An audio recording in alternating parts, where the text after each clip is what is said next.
(11월 25일) 그리스도가 왕노릇 하시리라. 요한계시록 11장 15절에서 19절 말씀입니다. 먼저 앞선 우리 내용이 좀 이어져야 되기 때문에 토요일 큐티와 월요일 큐티를 살펴보면 20일 토요일 큐티 내용에서는 6번째 나팔을 본 사건과 7번째 나팔 사이에 등장하는 환상이 나옵니다.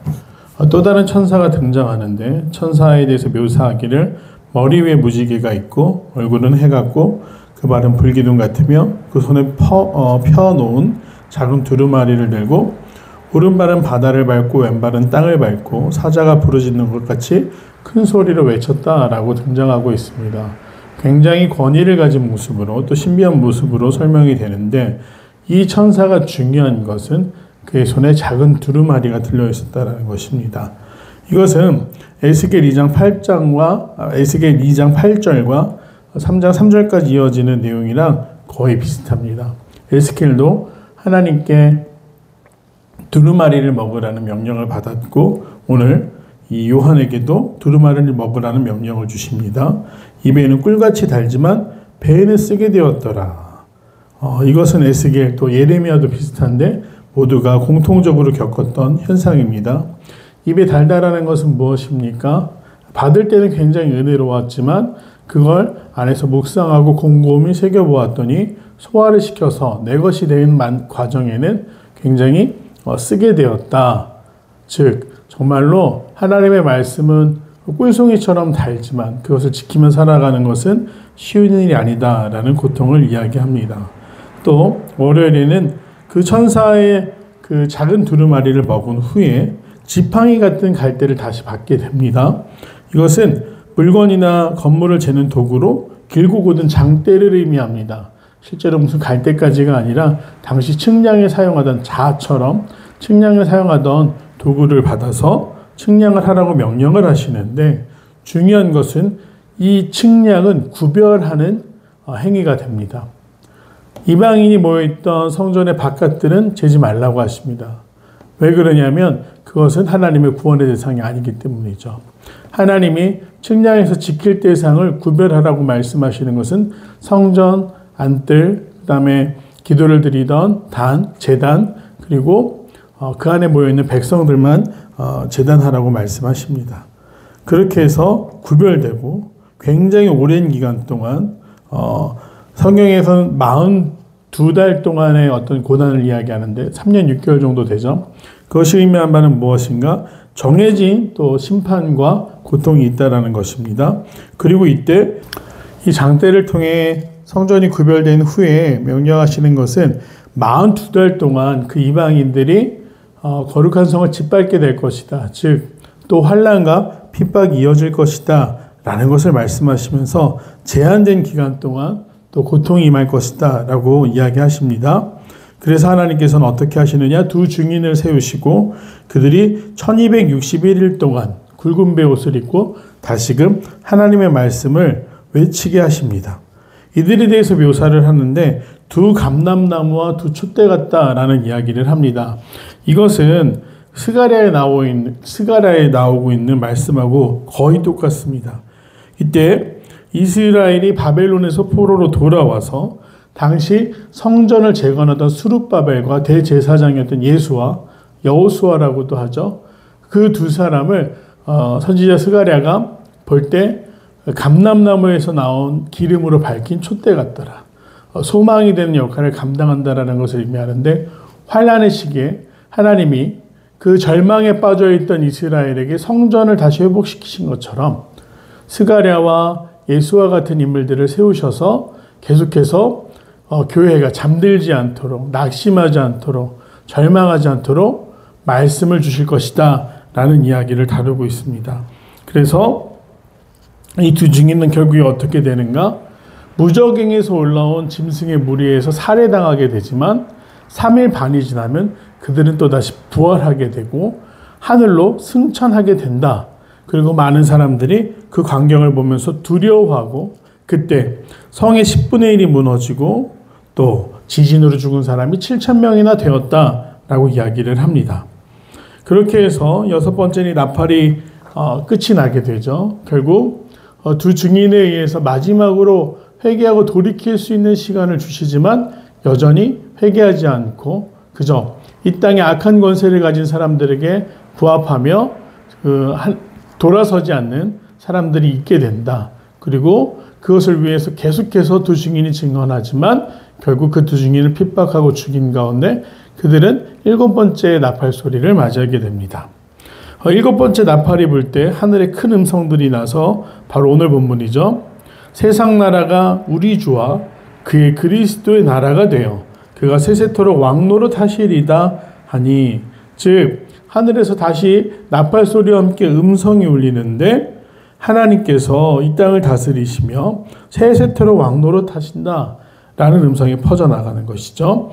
그리고 맨 처음 환상에 등장했던 24보좌에 앉았던 24 장로들이 엎드려 땅에 입을 대고, 즉 완전한 순종과 부복의 자세로 고백하기를 감사하옵나니 옛적에도 계셨고 지금도 계시고 또 하나님 곧 전능하신 이가 친히 큰 권능을 잡으시고 왕 노릇하시도다. 이방들이 분노하며 주의 진노가 내려 죽은 자를 심판하시며 종 선지자들과 성도들과 또 작은 자든지 큰 자든지 주의 이름을 경외하는 자들에게 상 주시며 또 땅을 망하게 하는 자들을 멸망시키실 때로소이다 하더라. 24장로가 하나님을 찬양하기를 하나님은 전에도 계셨고 지금도 계시고 또 미래의 시간에 심판주로 오셔서 성도들은 구원하시고 또 핍박하던 악한 세력은 심판하실 것이다. 죽은 자조차도 그 심판을 피할 수가 없다라고 이야기를 합니다. 그래서 19절에 이에 하늘에 있는 하나님의 성전이 열리니 성전 안에 하나님의 언약궤가 보이며 또 번개와 음성들과 우레와 지진과 큰 우박이 있더라. 놀라운 환상을 보게 되죠. 이 땅에 세워진 성전이 아니라 하늘에 있는 성전을 보게 되고 그 안에 있는 언약궤. 언약궤는 무엇입니까? 이스라엘이 출애굽을 하는 동안 하나님의 임재와 하나님의 능력을 기대하고 경험했던 장소. 하나님이 이스라엘과 함께 하심을 나타냈던 것이 바로 언약궤와 성막 아니었습니까? 그 하늘 위에 있는 하나님의 성전을 보고 하나님이 예비하신 언약궤를 보게 된다. 즉 7째 나팔이 불릴 때는 정말 이 땅의 모든 권세들이 하나님 앞에 절하며 하나님을 찬양하게 된다라고 오늘 본문을 통해 사도 요한은 이 안의 말씀을 전하고 있습니다. 우리 내용을 잘 보겠습니다. 1번, 7째 천사가 나팔을 불 때 하늘에서 어떤 음성이 선포됩니까? 세상 나라가 우리 주와 그의 그리스도의 나라가 되어, 즉 성부 하나님, 성자 예수님께서 통치하시는 나라가 되어 세세토록 왕 노릇 하시리로다. 하나님의 온전한 통치를 이야기하고 있습니다. 2번, 그리스도의 왕되심이 선포될 때 24장로들은 어떻게 행합니까? 엎드려 얼굴을 땅에 대고 하나님께 경배합니다. 3번, 24장로들은 왜 옛적에도 계셨고 지금도 계신 하나님께 감사하며 경배합니까? 알파와 오메가 되신 하나님, 처음과 나중 되신 하나님, 창조하시고 심판하시는 하나님이 유일한 통치자이시기 때문에 오직 그분만 경배합니다. 4번, 종말의 때 주님을 경외한 자에게 주어질 상과 땅을 망하게 하는 자들에게 임할 심판을 보며 무엇을 느낍니까? 심판의 때가 정해졌다라는 거 두려운 일입니다. 그러나 그 심판에서 자유할 수 있는 방법이 있습니다. 심판이라는 건 잘한 사람에게는 상을 받는 시간, 또 잘못한 사람들에게는 벌을 받는 시간입니다. 거룩한 성도들은 하나님이 자로 측량하실 때 어떻게 됐습니까? 성전 안에서 구원을 받습니다. 결코 심판은 두려운 시간이 아닙니다. 하나님의 통치에 순종할 때, 또 그 하나님 앞에 온전히 머리 숙일 때 하나님이 나를 구원하시고 내가 그동안 노력하면서 지켜오고 살아온 삶을 칭찬하시는 시간이기 때문에 심판을 보면서 두려워할 것이 아니라 믿는 성도로서 간절히 기다리는 시간이 되어야겠다라고 볼 수 있습니다.